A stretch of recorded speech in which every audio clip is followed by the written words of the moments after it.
Bonjour. Dans quelques jours, je donne une conférence sur Nostradamus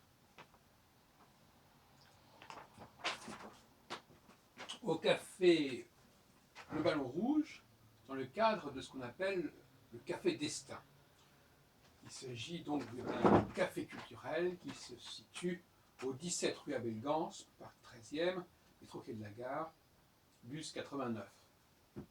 Alors, je voudrais faire le point à cette occasion, ça va durer à peu près 2 heures, sur le bilan et l'impact de mes travaux consacrés aux centuries. Et je dois reconnaître que cet impact me laisse assez perplexe. J'ai pourtant soutenu sur ce sujet une thèse d'État en 1999, un post-doctorat en 2007, mais il ne semble pas que l'establishment académique ou nostradamique ait encore reconnu et validé complètement mes conclusions. C'est intéressant parce qu'il s'agit là d'une des plus extraordinaires impostures littéraires, qui n'est d'ailleurs pas le fait de Nostradamus lui-même, mais qui est le fait de libraires, ou probablement de libraires, les années 1580, 90 et au-delà, alors que Nostradamus est mort en 1566. J'ai pourtant essayé, par toutes sortes de moyens, par toutes sortes d'arguments, de montrer que les éditions que l'on peut trouver, que l'on a retrouvées, et qui portent les mentions de 1555, 1557 et même 1568, donc après sa mort, sont des éditions contrefaites. Et qu'en réalité, elles dateraient du milieu des années 1580 tout au plus tôt. C'est-à-dire qu'elles s'inscrivent dans la problématique de la Ligue. Alors, je reconnais qu'il y a des résistances, mais qui montrent la médiocrité de ce milieu intellectuel, je dirais, en termes de recherche historique, de capacité à reconstituer le passé correctement et lucidement. C'est un des rares cas, d'ailleurs, d'une supercherie littéraire qui aura tenu bon pendant autant de temps, puisqu'elle a retenu bon pendant plus de 4 siècles, et elle continue à tenir bon. Alors, c'est quand même un point qui devrait faire l'objet d'un grand colloque sur cette question de savoir si l'université française, notamment, a pris mon parti ou le parti de mes adversaires. Donc, à l'occasion de ce samedi 25 avril 2015, à 15h, vous aurez l'occasion justement de relancer ce débat et d'en discuter avec moi, pour ceux qui ont un certain bagage dans ce domaine. Ça pourrait être tout à fait intéressant, ça sera filmé d'ailleurs, comme la plupart des choses que je fais. Alors, je renvoie bien entendu à mes différents travaux, que vous pouvez trouver sur Internet facilement. Vous mettez Heilbronn et Nostradamus, vous trouvez des vidéos, vous trouvez des centaines de textes, vous trouvez mes 2 thèses de doctorat sur le site de Mario Gregorio, prophéties.ies.it. Et je crois d'ailleurs que c'est aussi dans les livres Google, en tout cas sur celle de celui qui s'appelle le prophétisme en France, formation et fortune, qui est le nom de ma thèse d'État. Et je ne vais donc pas revenir là-dessus, mais je terminerai ce qui n'est simplement qu'une annonce donc, de cette manifestation, cette rencontre, à l'invitation de Yves Massé, qui est le promoteur de cette Café Destin. Je dirais que il y a une ingéniosité dans cette fabrication, bien entendu. C'est justement cette ingéniosité qui rend les choses difficiles. Ingéniosité parce qu'on essaie de respecter, les faussaires respectent un certain nombre de normes, s'inspirent, reprennent les pratiques de l'époque à laquelle ils veulent situer le document. Et à partir de ce moment-là, on a un beau jeu de dire, ben voilà, regardez, ça correspond tout à fait à ce qui se passait à cette époque-là, au niveau des lettrines, au niveau de l'impression, etc. Bon, ça c'est un sorte de cercle vicieux.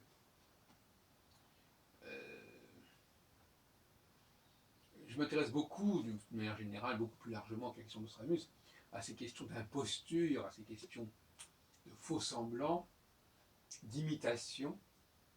Et là, l'enjeu, c'est en fait de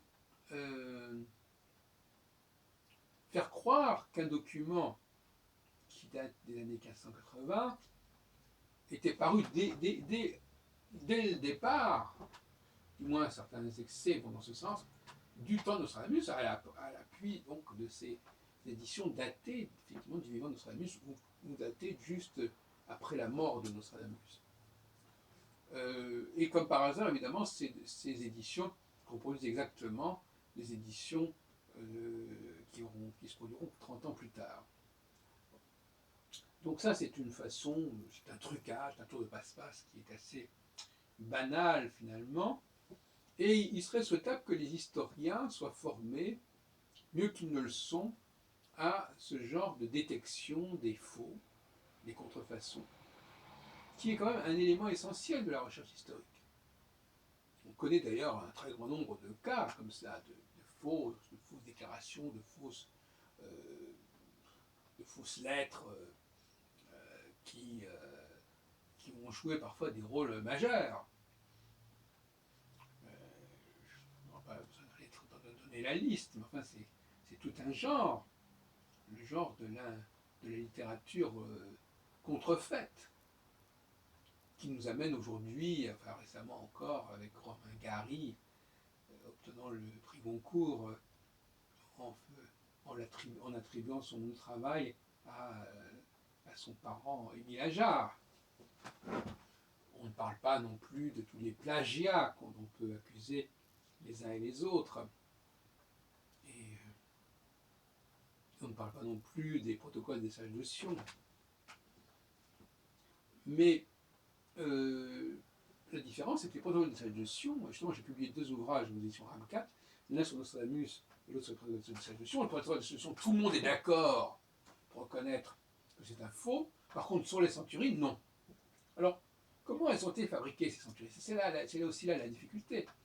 Effectivement, elles ont été fabriquées à partir de documents probablement laissés par Nostradamus à sa mort, dans son testament, et qui ont fini par être utilisés.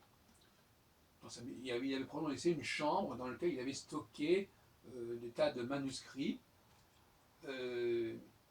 qui lui avaient servi de brouillon pour envoyer à ses éditeurs. Et c'est probablement ce matériau, ce corpus de manuscrits, qui, notamment le corpus de ces almanachs et pronostications, qui a été conservé sous une forme, sous un volume, et qu'on peut trouver d'ailleurs actuellement à la bibliothèque de Louvain-la-Pardieu, et dont une édition partielle a été réalisée par Chevignard au Seuil en 1999. Il s'agit là donc de documents qui ont servi à produire les centurines, et à commencer par les quatrains qui sont en fait compte bien parus du vivant de Nostradamus, mais qui sont les quatrains des almanachs, qu'on appelle souvent par la suite les présages. Et effectivement, si Nostradamus n'avait pas publié ces quatrains dans ses almanachs, ça ne veut pas dire qu'il en est l'auteur, mais il les faisait probablement et réalisés par d'autres, des assistants, etc.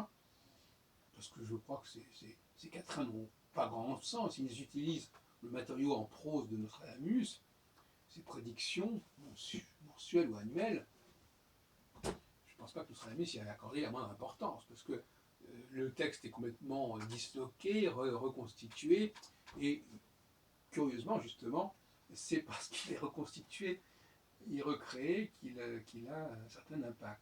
Donc on est très loin de ce qu'a fait Nostradamus. D'autres quatrains sont pris dans des notes de voyage, des notes de lecture, peut-être même des livres qui figurent dans la bibliothèque de Nostradamus, comme le guide des voyages, des prises de notes, ben bon, peu importe. En tout cas, des choses complètement hétérogènes qui sont transformées, transmutées en quatrains. Alors, donc, effectivement, c'est tout cet ensemble de choses qui peut créer une sorte de probabilité de l'authenticité des centuries, puisqu'on y retrouve pas mal d'éléments, pas mal de précédents, mais je crois qu'il ne faut pas être dupe, et il faut rester à l'idée, je crois, et je terminerai là-dessus, et je compléterai le 25 avril, donc dans quelques jours. Je vous invite tous à y venir, c'est l'entrée libre, consommation requise. Je crois qu'il faut dire que, en fin de compte, on a un chantier qui se met en place dans les années 1580, et qui d'ailleurs ne comporte que les 7 premières centuries, et on veut nous faire croire que 30 ans plus tôt, les 3 dernières centuries étaient déjà parues, et elles auraient comme par hasard disparu entre 1584 et 1590. Bon, alors voyez-vous, donc là il y a des invraisemblances. Inversement, les vignettes qui ont servi pour ornementer les fausses éditions sont prises dans la littérature des almanachs de Nostradamus, mais pas celle des vrais almanachs de Nostradamus, mais des faux almanachs faits piratés en quelque sorte. Donc là, il y a une erreur grossière des faussaires qui, voulant faire du Nostradamus, se sont servis de documents qui n'étaient pas de Nostradamus, mais qui avaient été assimilés au corpus Nostradamus. Et puis, je terminerai en disant que, bien évidemment, non seulement il y a une utilisation de documents du vivant Nostradamus qui ont été recyclés, mais bien entendu, des ajustements qui sont faits dans les années 1580 en considération des enjeux politiques, parce qu'il semble bien que certaines centuries étaient plutôt utilisées en faveur de la Ligue, et d'autres centuries en faveur d'Henri de Navarre et des réformés. Donc il y a une ligne politique qui divise les centuries en 2 pans, et qui montre bien à quel point il est nécessaire de prendre les deux points de vue pour comprendre comment elles ont été fabriquées, et par la suite, effectivement, tout ça a été réuni, même si, effectivement, les 2 volets se sont maintenus. Le volet avec les 7 centuries d'un côté et les 3 centuries de l'autre côté. Donc finalement, ce clivage religieux a laissé ses traces dans la présentation des centuries, avec 2 épîtres, l'une à César qui précède, qui ouvre les 7 premières centuries, et l'autre à Henri II qui ouvre les 3. Donc voyez-vous, finalement, cette division-là est également tout à fait significative des enjeux religieux des années 1580, des enjeux religieux et dynastiques, et elle montre bien que c'est bien à cette période-là qu'il faut se situer. Et alors le problème, c'est que les spécialistes de Nostradamus du XVIe siècle sont plus habitués à aller chercher les sources des centuries. Par exemple, ils vont essayer de voir que c'est sorti de telle et telle chronique, etc. Et ils ne comprennent pas que les sources des centuries sont en fin de compte postérieures aux centuries. Voilà un paradoxe qui s'explique dans le cas des contrefaçons antidatées, c'est que la source n'est pas en amont mais en aval. Merci de votre écoute.